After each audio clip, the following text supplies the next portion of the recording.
Welcome back, folks. Betska the Guru Coach with Raj Vashisht and our amazing guest, Cheryl Joslin, part two of Mindful Leadership Beyond Borders. And what we were discussing a moment ago was the emotions that are not discussed in the workplace and so on. We began to study about what it means to be a human leader. And Raj, your experience as an executive search consultant, I know is amazing because you have to match people, right?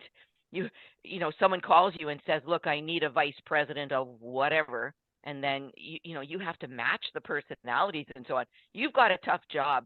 So, what do you want to ask Cheryl about being a human leader?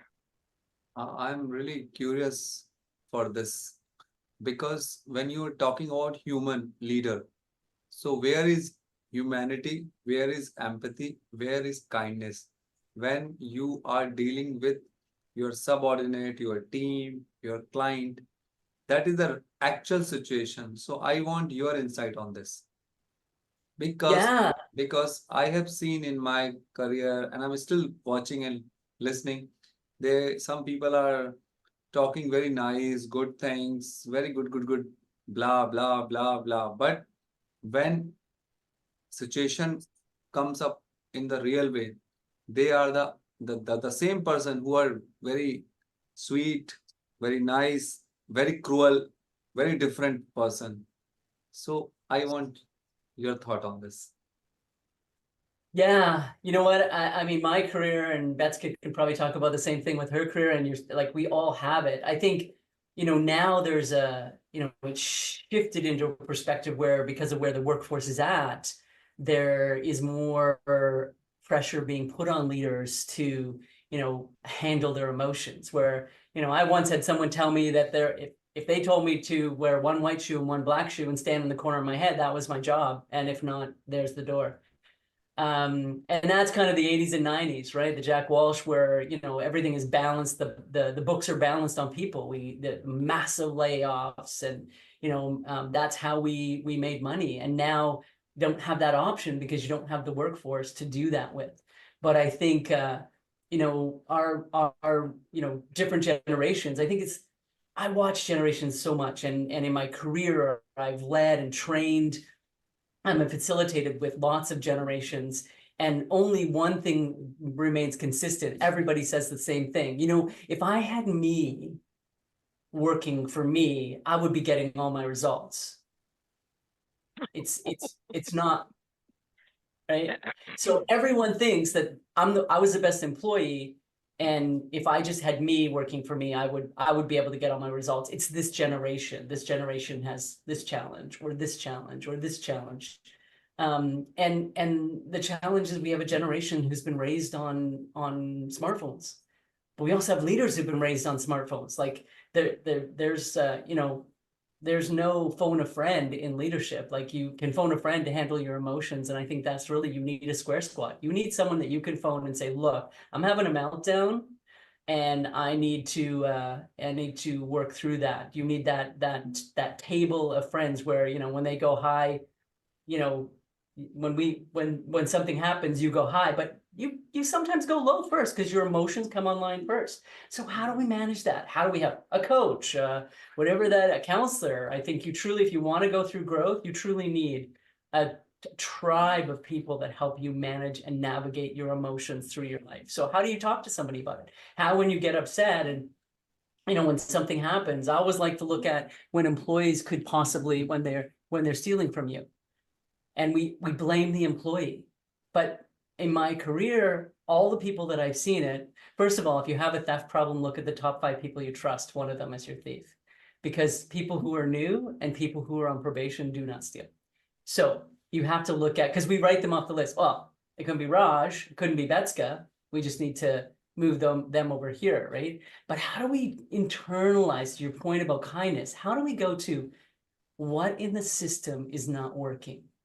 And what in the people, right? I mean, one of the things we need to do, if you look at applied behavioral science, is make it easy, make it clear, make it easy, make it reinforcing. And reinforcing is, how do I reinforce that positive? There's so much science around how do I move people's performance forward by giving them like, hey, great job today. That was great. And then those little constructive, because they'll still have to be there too, right? But how do we move people through?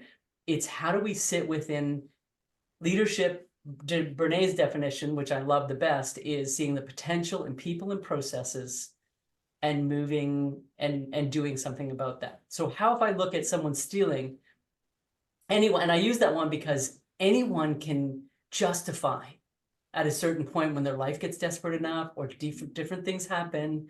And you know, I look at different people in my life who I think are the most honest people out there. But if something happens that's bad, I might, you know, I can be driven to that place. And I think most people in their hearts, I think people are good. I believe in people. I believe they truly are, but something pushed them to that place. So how do I get curious about finding out what that is? I still need to hold them accountable. But if we go external and don't stop and breathe, then we're not looking at the process of, well, what in the process isn't working? Like, how did that person know they could do that? So Betska, sorry, you've got to.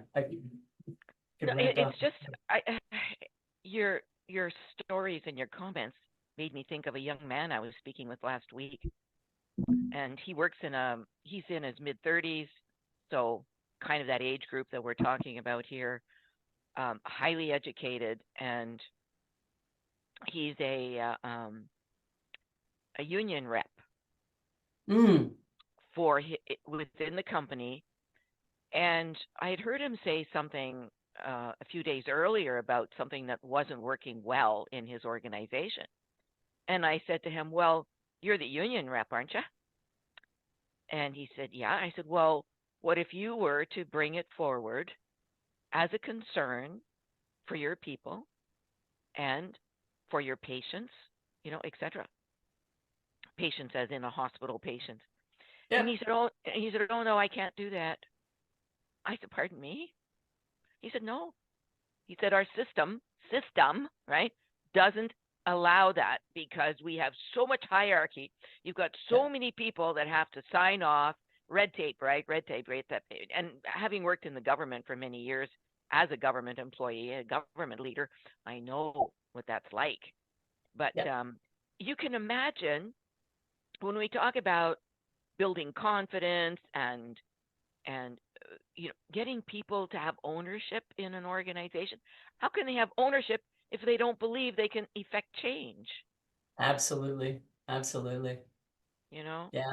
So it's spot on. It is shocking. And you know what? I've dealt with that so much. But here's the thing that to answer more to Raj's question is human leadership doesn't need hierarchy.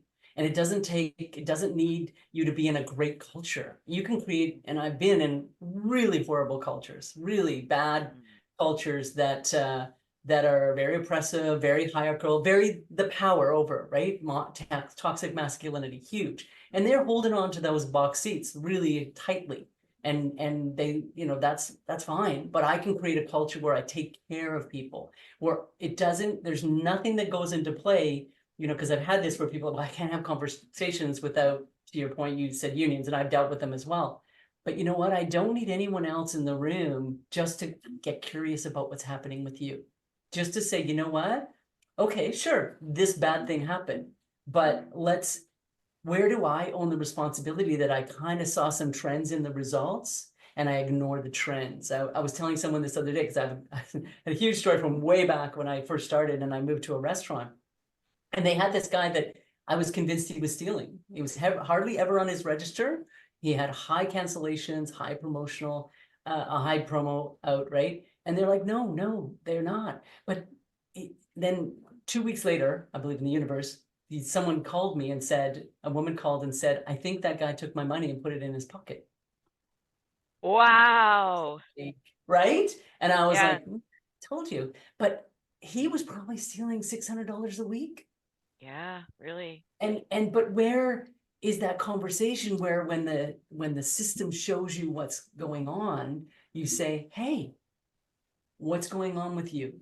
I noticed this is happening. Now people know the system is in place. but also to the point of, I care about you. And I think I said this earlier, so I didn't because I repeat things. A lot of times if you don't like the person that's working for you, you need to find another leader. And we all catch ourselves. I mean, I do it. I've done it as a leader too. You know what? My God, that person is just, you know what? They're never going to get it. They're never going to, another great example. I worked for McDonald's. So just so everybody, my start of my career, and this one person who just started, you can't eat on the floor in McDonald's. It was a gold, like a no rule at all. And so this new person, and the fry dropped in their hand and they ate it. And so they come into the office and they're like, that person's got to be fired. He's got to go. And I'm like, well, what's happening? And so I brought him into the office and I said, hey, I just saw, you were just seen popping a fry in your mouth. And remember we talked about no eating on the floor. He's like, I know, it popped and I instinctively popped it in my mouth. He was an amazing employee. He moved ahead. He was promoted. He was all kinds of things, right? I mean, I had one, I'll share one more story where there was a girl who I always, when I take over a place, I always have conversations with each person. Hey, how are you doing? What's going on? And this girl, we were talking and she said, you know what, I think I'm fine. And I said, well, unfortunately, people are saying you're not performing up to where you need to, but you used to be great. And she's like, well, 7 years ago, I got documented for forgetting my hat. She held on to that hat for 7 years. And so I said, well, you know what? It's 7 years. Let's just take it out of the file. I wasn't here. Let's just, and what she was saying was it wasn't the documentation. It was the inequity of the documentation. No one else does what she perceived, right? So I said, oh, let's just take it out. She again became one of the best employees. She was amazing. When we see humanity in our people, that they're going through an experience and we get curious using that Walt Whitman stuff, statement, and we get curious. There's a great Rumi poem that's, there's a field beside right and wrong. Let's meet there. Oh, wonderful. I love that. I love that. And so how do we meet our people there? How do we meet our people in this field that says, what do we own? How do we hold them accountable? We're so afraid of that accountability word, but we still have, but how do we hold them accountable with kindness, to use your word, Raj, with kindness and compassion and knowing that we're all going through something. What is it? How can I help you remove those barriers? My job is to remove barriers as a leader so that you can get things done. I don't take care of customers. I love leaders that say, I take care of the customers. When? I had a boss who, we didn't let him talk to customers because he'd yell at them. So how do we take care of our customer, which is our customer is that person that we lead? Yes, the internal customer. Yeah. So, I take my hat off to Raj because in his job on matching people and, and encouraging leaders that he works with to exhibit kindness and compassion, he's got a tough job. So, folks, we're going to be back for part 3 with Cheryl Joslin, and we're going to be discussing what's the value of a tough conversation. So stay. Yeah.